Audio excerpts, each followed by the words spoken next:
It's 5 minutes funnier.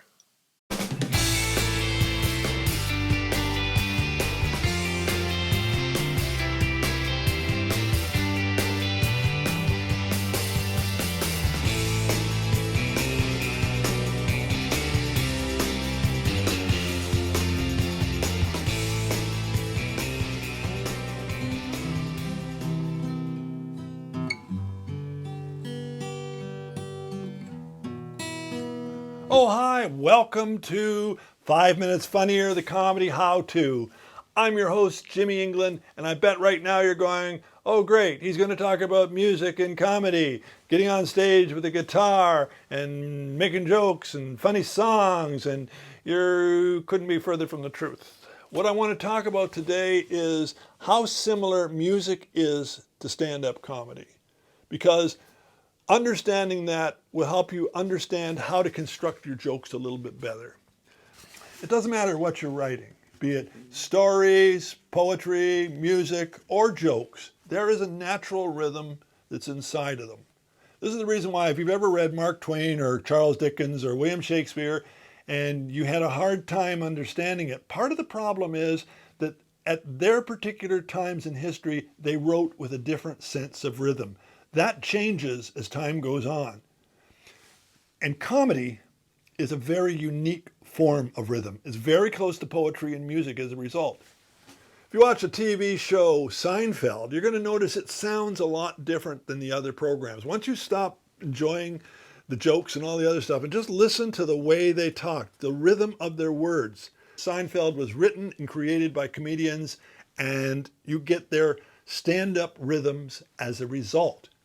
And that's what you hear. Did you ever wonder why you're never surprised when the chorus of a song comes along, or a bridge, or a pause for a chord change? It's because there is a rhythm there that you understand innately. It's not something you necessarily study, but you could just hear this is where something should happen. You may not be able to tell me that, yeah, he's going to go from a C major to a G major, but you know it's at this point something is changing. Stand-up is exactly the same way.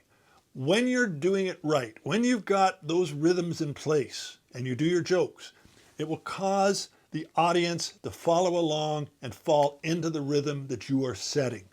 They will understand, just as you do when the chorus of a song comes up, where the laugh is supposed to go. It doesn't mean you can get away with not being funny. Of course you've still got to be funny, but they'll understand this is the place I'm supposed to laugh. They'll be prepared to laugh provided you provide them with something funny. It's hard if you spring the joke in the wrong place. And comedians are very aware of this. If you listen to people who know comedy, they'll very often talk about how many beats there are in a joke, or adding a beat or taking a beat out, because they understand the rhythm that is necessary to make a joke work. And that's exactly what you must aspire to be able to hear and make that joke work, because you can hear when the rhythm is off. So does this mean you have to know music in order to be a comedian? No, you do not. Rhythms are things that are natural. We all have this rhythm built into our body. We all speak with a particular rhythm, whether we recognize it or not. And we all listen for a particular rhythm, whether we recognize it or not. Look at poetry. It's probably as good an example as anything. There's a rhythm to the words. It's the rhythm of the words, the sound of the words they make together, and the spacing of them. That is what poetry is today. And poetry is what stand-up is. Well, I hope that meant something to you. And we'll get together again next time, because we got a lot more stuff to talk about in upcoming weeks. I'm the very affordable Jimmy England.